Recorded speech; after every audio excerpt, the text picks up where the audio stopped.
ଓଡ଼ିଆ ବୋହୂ ଜିତିଲେ Mrs India title. Mrs India queen of substance title ଜିତିଲେ ଓଡ଼ିଶା ବୋହୂ ଗାର୍ଗୀଙ୍କର।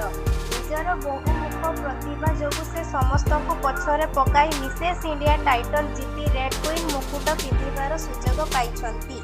ଏଥିପାଇଁ ତାଙ୍କ ପାଖକୁ ଛୁଟୁଛି ଅଭିନନ୍ଦନର ସୁଅ।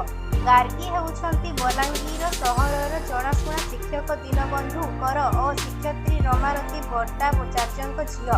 ବିବାହ ପରେ ଓଡ଼ିଶା ବାହାରେ ଉତ୍ତରାଖଣ୍ଡରେ ସ୍ୱାମୀଙ୍କ ସହିତ ରହୁଛନ୍ତି। ତାଙ୍କର ଏବେ 10 ବର୍ଷର ପୁଅ ଅଛି। ସ୍ୱାମୀ ଅନ୍ୟ ଜାଗାରେ ଚାକିରି କରୁଥିବା ବେଳେ ଗାର୍ଗୀ ଏମ୍.ଟେକ୍ ପଢୁଛନ୍ତି। ତାଙ୍କ ପାଠପଢ଼ା ସହିତ ନାଚ, ଗୀତ, ଡିଜାଇନିଂ, ପେଣ୍ଟିଂ, କ୍ରୀଡ଼ା ପ୍ରତି ଆଗ୍ରହ ରହିଛି।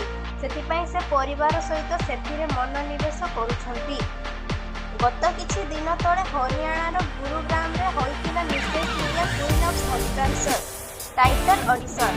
ଆବିର୍ଭାବ ସଲ୍ୟୁସନ୍ ତରଫରୁ ହୋଇଥିବା ଏହି ପ୍ରତିଯୋଗିତାରେ ଭାଗ ନେଇଥିଲେ ଗାର୍ଗୀ।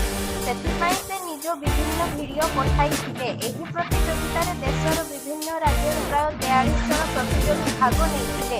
ଗତ 6ରୁ 8 ତାରିଖ ପର୍ଯ୍ୟନ୍ତ ଚାଲିଥିବା ଏହି ପ୍ରତିଯୋଗିତା ନିଜର ପ୍ରତିଭା, ବୁଦ୍ଧିମତ୍ତା ଓ ସୌନ୍ଦର୍ଯ୍ୟର ଚମତ୍କାର ପ୍ରଦର୍ଶନ କରି ମିସେସ୍ ଇଣ୍ଡିଆ ଟାଇଟଲ ଜିତିବାରେ ସଫଳ ହୋଇଥିଲେ ଗାର୍ଗୀ। ରାମ୍ପରେ ଗାର୍ଗୀ ପାରମ୍ପରିକ ସମ୍ବଲପୁରୀ ଶାଢ଼ୀ ପିନ୍ଧିଥିଲେ, ଯେଉଁଥିରେ ଓଡ଼ିଆର ଆଦିବାସୀ ସଂସ୍କୃତି ଓ କୋଣାର୍କ ଚକ୍ରର ଚିତ୍ର ରହିଥିଲା। ଏଥିପାଇଁ ସେ ଜଜ୍ଙ୍କ ଠାରୁ ବେଶ୍ ପ୍ରଶଂସିତ ହୋଇଥିଲେ, ଯାହା ତାଙ୍କୁ ବିଜୟୀ କରିବାରେ ପ୍ରମୁଖ ଭୂମିକା ନେଇଥିଲା। ଜୀବନରେ ମଡେଲିଂ ବାହାରେ ନିଜର ଟ୍ୟାଲେଣ୍ଟ ଦେଖାଇବା ପାଇଁ ଉଦ୍ୟମ କରିବା ପାଇଁ ଅନ୍ୟ ମହିଳାମାନଙ୍କୁ ସେ ଅନୁରୋଧ କରିଛନ୍ତି।